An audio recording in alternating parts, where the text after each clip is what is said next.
Hey deep divers, ready to soak up some knowledge about solar energy? Today we're taking a deep dive into Waaree Energies Limited. Wary. Interesting. They're an Indian company, right? Looking to list on the stock exchanges. That's the one. Hmm. And they've given us their draft red herring prospectus to dig through. It's a bit of a beast, not gonna lie. But hey, that's what we're here for, to break it down for you. Absolutely. Give us the cheat sheet version. So from a first glance, anything in particular that jumps out at you? Yeah, right off the bat, their business model caught my eye. They're going for a two-pronged approach. Two-pronged, how so? So they manufacture solar PV modules, obviously, but they're not just selling to the big fish, the utilities and corporations, though they are doing that. They're also cultivating this whole network of franchisees across India. Ah, I see. So they're trying to capture both the large-scale projects and those smaller residential and business customers. Smart. Exactly. It's a pretty savvy way to tap into multiple growth avenues, especially in a market like India where solar is really taking off. Makes sense. Cast a wide net, see what you catch. But is that common, this kind of dual strategy in the solar industry? You know, it's a bit of both. You do see some players that specialize laser focus on either those huge projects or the individual consumer. But there's also a good amount of, well, why choose? Wary seems to be leaning into that, and it might just be a good differentiator for them, especially as solar energy goes more mainstream in India. Right, because reaching those everyday consumers is going to be key for any solar company that wants to be in it for the long haul. You got it. Okay, so they've got their business model, but what about the tech behind it? I was skimming their prospectus and saw they use a few different technologies in their modules: multicrystalline, monocrystalline, even something called TopCon. Now, I'm no solar scientist, so break this down for me. What's the deal with these different technologies? Well, think of it like choosing the right engine for your car. Multicrystalline is your trusty workhorse, been around a while, less efficient than some of the newer models, but it gets the job done and is cheaper to produce. Got it. Reliable, but maybe not the flashiest? What about monocrystalline? That one's a step up in efficiency because it's made using single crystals. A bit pricier, though. So, monocrystalline, better performance, higher cost. Makes sense. And now for the TopCon. That still sounds a bit like something out of a spy movie to me. Haha. Well, it's not quite James Bond tech, but it is one of the newer players in the game. Think of it like the turbocharged engine option. It can potentially give you even higher efficiency and perform better in those trickier low-light conditions. Okay, now we're talking. So they're not putting all their eggs in one basket when it comes to technology. Smart. It's a good strategy, especially in such a fast-moving industry. Speaking of moving fast, Yeah. their prospectus mentions some pretty big expansion plans. Oh, yeah. How big are we talking? Well, they're aiming for a 6 GW production facility. That's a lot of solar panels. Whoa, that's ambitious. Like, really ambitious. Right. What kind of hurdles does a company face when they try to scale up their operations to that degree? Well, first off, you've got the financial side of things. We're talking a massive amount of capital investment. You need land, buildings, all the equipment, and not just any equipment, but highly specialized machinery. Then there's the workforce. You need skilled labor to run a facility like that. And let's not forget about sourcing all the raw materials.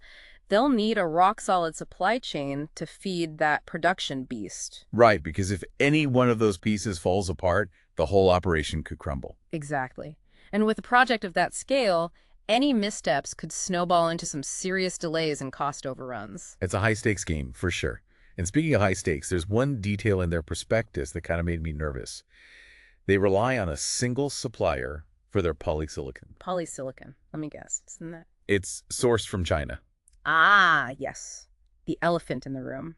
Or should we Yeah. say, the dragon. Right. Talk about putting a lot of eggs in one basket. That Yeah. seems like a risky move, especially considering, well, everything that's going on in the world. Yeah, relying on a single supplier, particularly one overseas, definitely comes with its own set of challenges. Definitely something to keep in mind. So we've got their business model, their technology, and this dependence on a single supplier. Yeah. What's next on the Waaree checklist? It's a balancing act, for sure. They need that polysilicon, but they're putting themselves in a vulnerable position. It's a classic case of high risk, high reward. They could have potentially locked in some favorable pricing and a steady supply if things are good.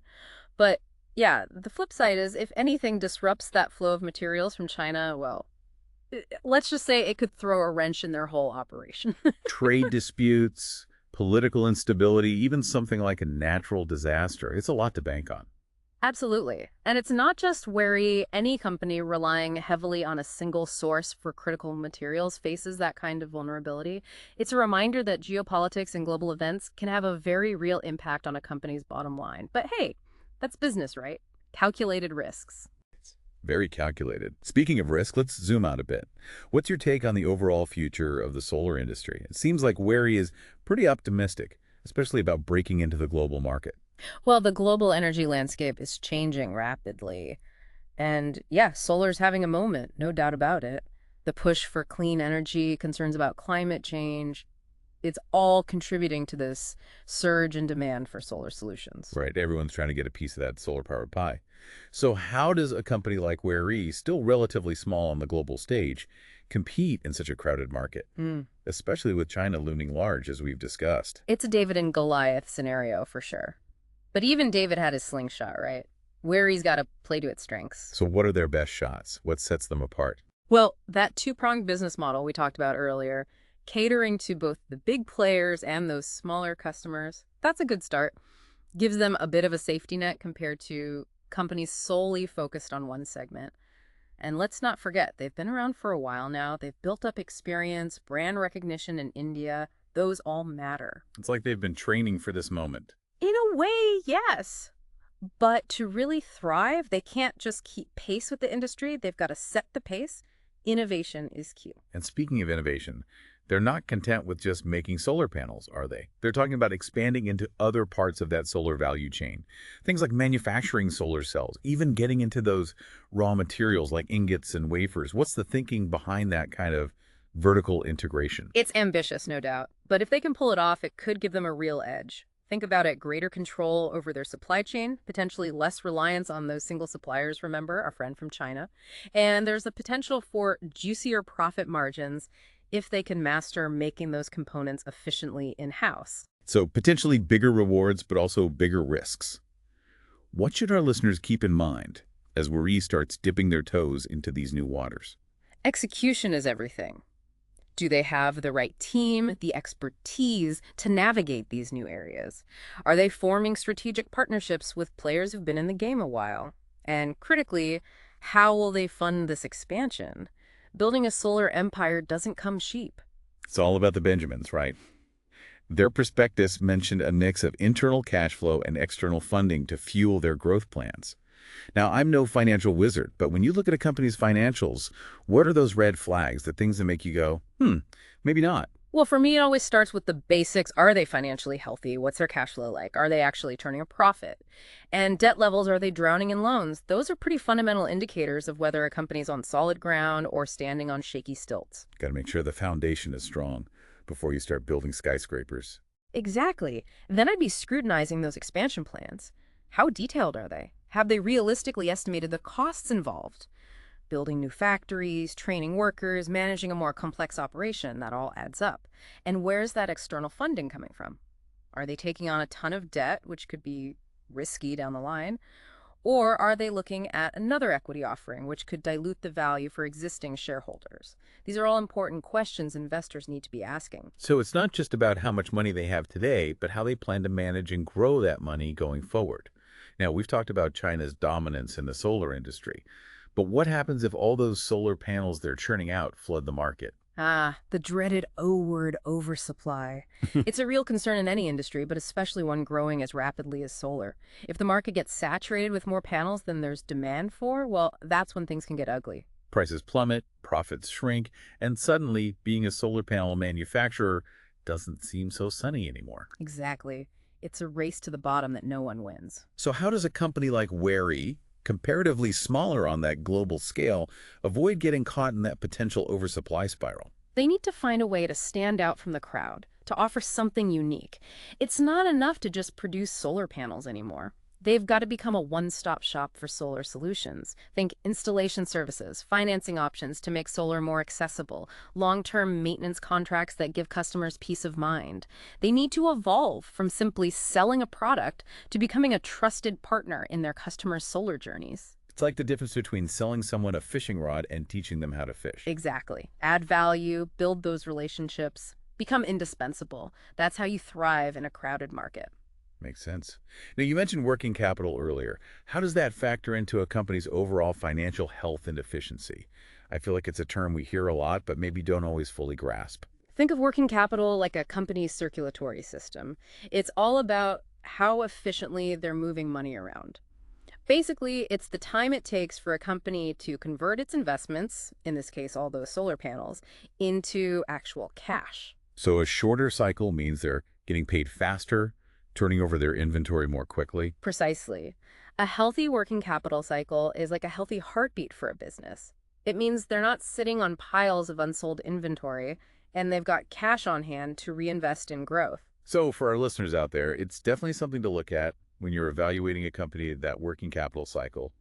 Is it shrinking, which is a good sign, or is it expanding, which could signal some potential trouble brewing? You got it. Always good to check the pulse of the business, so to speak. Now, we can't talk about Waaree's global ambitions without mentioning their plans for the U.S. market. They seem particularly interested in selling their panels across the pond. What are your thoughts? What kind of opportunities and challenges do you see for them in the land of opportunity? The U.S. is a massive market for solar, no doubt. But it's also incredibly competitive. Waaree will be up against some well-established American and European players, not to mention those Chinese giants we've been discussing. Right, because the U.S. already has a pretty robust domestic solar industry. They do, so Waaree's got their work cut out for them. They'll need to navigate a whole different set of regulations, meet U.S. safety and quality standards, and perhaps most importantly, build trust with American consumers. It's like trying to break into a party where everyone already knows each other. In a way, yes. But if they can make the right moves, the potential rewards are huge. The U.S. government is heavily incentivizing the adoption of solar energy, which is driving a lot of demand. So there's definitely a slice of that American pie up for grabs. Absolutely. It's a high-stakes game, but Waaree seems up for the challenge. It's a whole new ball game trying to make it in the U.S. market. But hey, if anyone can do it. So we've covered a lot of ground here. From Waaree's unique approach to the market, their tech choices, their ambitious expansion plans, and even that elephant, or should we say dragon in the room, their reliance on China for that critical material. What's the one thing you really want our listeners to take away from all of this? You know, the solar industry is like the sun itself in a way, incredibly powerful and constantly evolving. There's so much potential for growth. This global push for clean energy is only going to accelerate. But like anything, there are always challenges. Definitely. No free lunch in the solar industry. Exactly. Competition is fierce. The technology is evolving at a breakneck pace. Even those government policies that are giving the industry a boost, those can change too. My advice to your listeners is this. Stay curious. Stay informed. Don't be afraid to dig deeper. Ask those tough questions. Weigh the potential rewards against the risks. It's all part of the process. Well said. It's like navigating by the stars. You got to keep adjusting your course as you get more information. And on that note, deep divers, we've reached the end of our solar power journey today. We've explored the ins and outs of Waaree Energies, their place in this dynamic industry. We've unpacked their business model, peeked under the hood of their technology, even wrestled with the complexities of global competition. It's a wild ride, that's for sure. And like we always say, knowledge is power, especially when it comes to making smart investment decisions. So keep those solar-powered minds engaged, folks. And until next time, happy investing.